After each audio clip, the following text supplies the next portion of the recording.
Lu tahu nggak, ada satu makhluk dalam mitologi Nordik yang tidak bisa memilih takdirnya sendiri? Bahkan sebelum dia berbuat apapun, namanya Fenrir, dia serigala yang diputuskan jadi monster oleh mereka yang berkuasa dan takut kehilangan kendali. Fenrir adalah anak dari Loki dan Angerboda, raksasa dari dunia liar. Dari sibuknya Fenrir, dia hanya membawa kemungkinan. Tapi bagi para dewa, kemungkinan adalah potensi. Apalagi ketika ramalan muncul.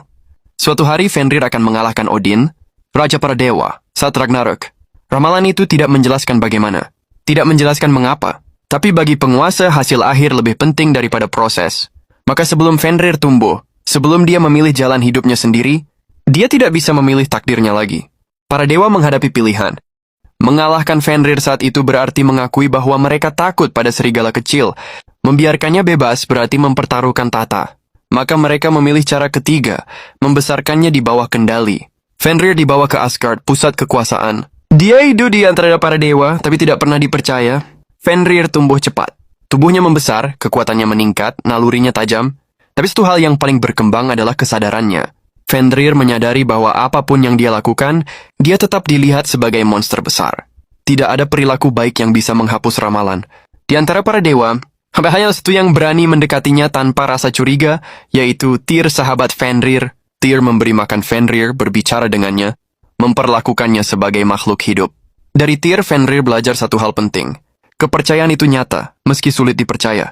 Namun kekuasaan jarang bertahan dengan kepercayaan. Para dewa mulai menguji Fenrir. Mereka menyebutnya uji kekuatan, tapi sesungguhnya itu adalah uji kendali. Rantai pertama dipasang. Fenrir memutuskannya. Rantai kedua lebih besar, lebih berat. Fenrir putus juga. Fenrir tidak menargetkan siapapun. Dia hanya menunjukkan bahwa dia tidak bisa dikurung oleh alat kasar. Kegagalan itu tidak membuat para dewa berpikir ulang. Justru sebaliknya. Mereka yakin Fenrir terlalu kuat untuk dibiarkan.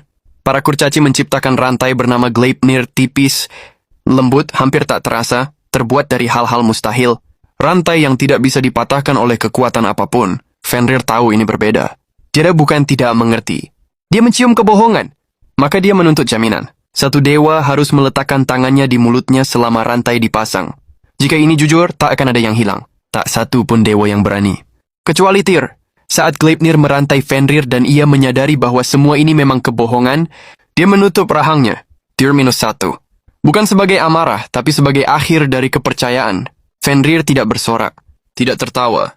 Dia hanya diam. Sejak hari itu dia berhenti berharap. Fenrir dirantai di sebuah pulau. Dia tidak bergerak dari tempatnya. Tidak berbicara. Dia hanya menunggu. Karena Fenrir tahu satu hal.